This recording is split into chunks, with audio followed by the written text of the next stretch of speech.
but you can generate action signals on the basis of VTLs. Sentient Trader will then track that VTL and update the level every bar. You can do, you can do everything you like. Initially, of course, most users choose the more automatic option, whereby Sentient Trader makes all these decisions for them. But it's really useful, particularly when your money's on the line, to understand why Sentient Trader is making these actions. And the best way of determining that is by going to View, Show Analysis Control Panel, click on Trading, and you have a lot of very entertaining reading on this trading panel, where it explains absolutely everything it's doing and why it's doing it. Okay? If you don't have time to read that every day, or if you're scanning watch lists, then you go to Tools, Options, General, and you make sure that the full commentary is stored to your trade journal. Okay? Then you can go Tools, Trade Journal, and you can view your trade journal. Exactly the same information is presented in your trade journal. So here you can see the same information. Expecting next wave 1, trade 1, and immediate FLD, all that detail. I won't bore you with it now. If you want to print it out, you can click on the print button and you can print it. If you want to save it, you can save it as a rich text file and send it to your Kindle and read it. You can, when you're on the beach, you can do whatever you like. Okay, I've missed a few questions. Let me come back to Stuart in a moment. Mark, on the advanced side of the trade settings, where the percentage return, what have you found to be the best overall percentage? Okay, let me quickly. If I open trade settings while it's analyzed, not liked. Advanced side, here we go. Advanced trading settings, the minimum profit potential to trade and the minimum profit risk ratio to trade. Hurst advocated in his Cycles course, that the minimum profit potential to trade should be 20%. I need David Preston here, because he's always corrected me on this. I think Hurst recommended 30%, but a minimum of 20%, and recommended a minimum profit to risk ratio of 3 to 1, but a minimum of 2 to 1. In initial tests that I always did, and because I started trading using Hurst's principles, I just took Hurst's advice and I did 20% to % and so that has always that's always been what I've done, and we've done a few tests, and I must say I think 20% and 2% is recommended. If you increase either one of these figures, they both have the effect of taking fewer trades, but they will be more profitable. The net result is all depends on your trading style, I believe. I don't think one can dictate. I think it depends on your trading style. If you're the kind of trader who likes to be trading more frequently, but can put up with fewer winners and more losers, then you bring these figures down. If you're the kind of trader that wants to be taking fewer trades, but wants more of them to be profitable, then you put them up. I can't say for certain that one or the other actually makes more money. I think that they tend to end up producing the same amount of money over extended time, but in a different way. The one is more nerve-wracking because you're making more losers. The other one is less nerve-wracking but less exciting. And everybody has their own trading style. People who just love trading and don't mind taking the losers when they come, will want to trade with lower things. As soon as you drop these lower than 20 or 2, you do discover a distinct lack in trading results. In fact, we did tests a long ago now. I did tests, and I'm going to try and draw this graph for you. That didn't work. There we go.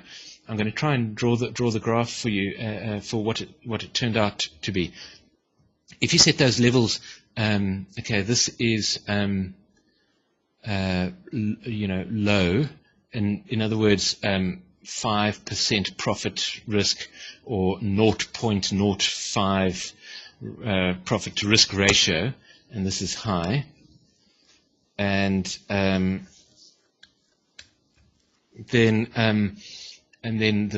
the y-axis is profit. Okay, then what happens is when you trade with very, very low risk ratios, then you tend to actually, let's call this the zero line here. This is the break-even point. Then when you trade with very low, you lie through very low profit to risk ratio trades, then you end up making a loss. Okay, and then it crosses the zero line, if I remember correctly, somewhere between about 12 to 15%. And these tests were done a while ago, and then it achieves a line like that, and then actually starts dropping off again. And somewhere sort of here, I can't remember what they call this. It's not the apex or the, but there's sort of a change in the curve. Somewhere around about here is 20%, and then right up here is something like 40%, and then if you put it right up to 50%, then you actually make less profit. So you do make more profit, but slightly less. It pretty much flattens out over here. Okay, I hope that answers that. A plunge is a proof of excellent real synchronicity. Yes, absolutely, Alan. A plunge is a proof of the fact that synchronicity exists in the markets, and Sentient Trader uses plunge and bounce to confirm a trough. Now let's come back to Stuart's question, which was let me just clear all this. Okay. And let me take the analysis period back to today. All right, so now Sentient Trader will reperform the analysis.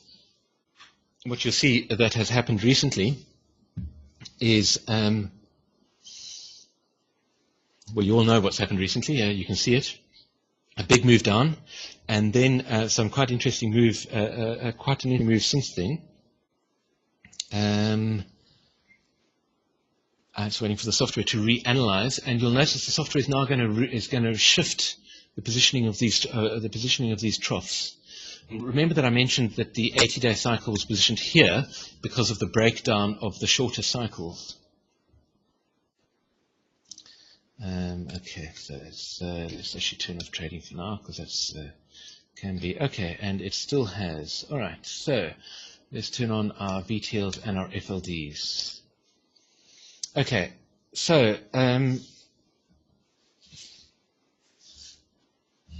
Stuart's let me come back. Let's just get an assessment of where everything is.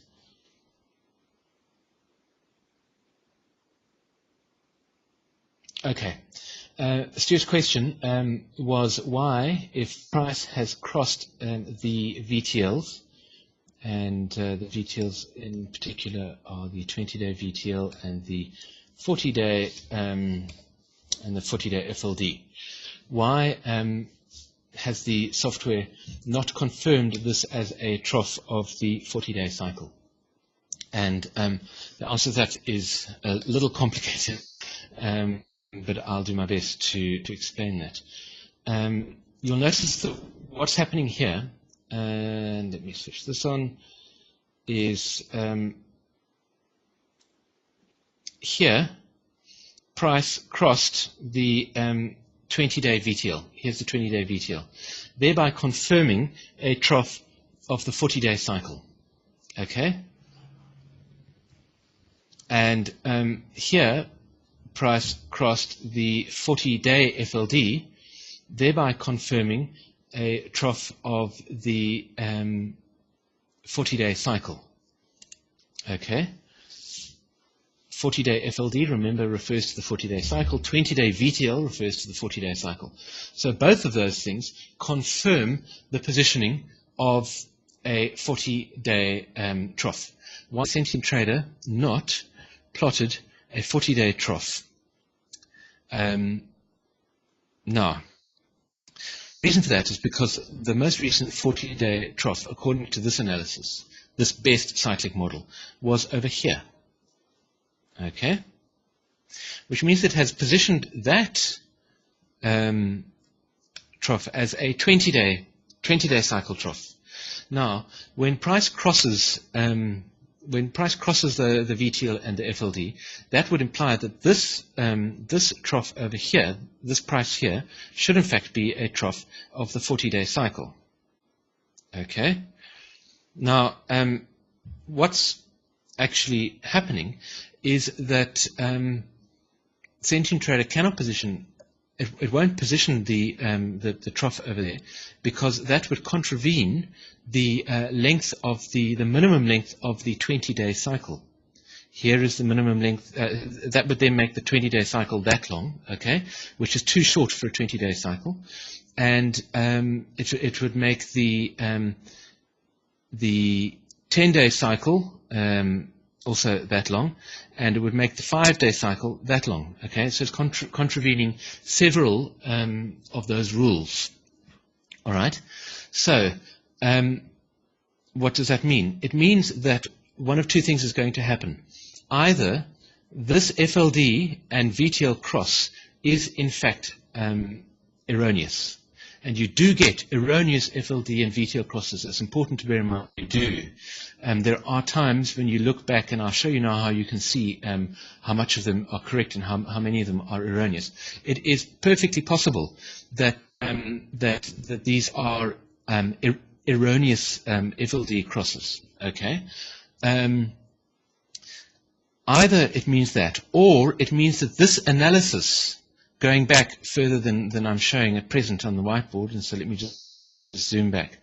It either means that's an erroneous cross of the FLD and the VTL, or it means that this analysis, since the last 40 week, since the last solid trough, this analysis is in fact not correct. Okay. In particular, let me show you again. In particular, the placement of this 80-day trough is not correct. Okay. Now, it's looking really quite likely, and I'm of the opinion that in fact this analysis is incorrect, and that the 80-day trough